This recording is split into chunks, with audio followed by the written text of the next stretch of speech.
ჯილდო საერთაშორისო მისიაში გამოჩენილი მამაცობისთვის. თავდაცვის მინისტრმა 31 ბატალიონის კაპრალ დავით ნარაშელაშვილს ვახტანგ გორგასლის მეორე ხარისხის ორდენი გადასცა. ნარაშელაშვილი 2012 წელს ქვეითი პატრულირებისას დაიჭრა. მან მკურნალობის კურსი ჯერ გერმანულ სამედიცინო ცენტრში და ამერიკულ სამხედრო სამედიცინო კლინიკაში, შემდეგ გორის სამხედრო ჰოსპიტალში გაიარა. ნარაშელაშვილი ამჟამად მესამე ქვეითი ბრიგადის საარტილერიო ბატალიონში მსახურობს.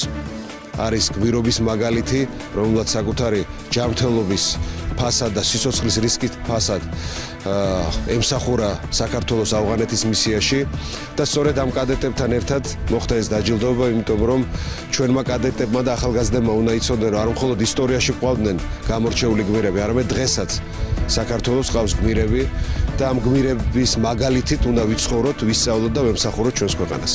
დღესვე თავდაცვის მინისტრმა კადეტთა სამხედრო ლიცეუმის მესამე კურსელებს გამოსაშვები გამოცდების პირველი ეტაპის წარმატებით დასრულება მიულოცა. 77-მა კადეტმა პირველი ეტაპი უმაღლესი შეფასებებით ჩააბარა. გამოცდების მეორე ეტაპს ისინი სასწავლო წლის ბოლოს ჩააბარებენ.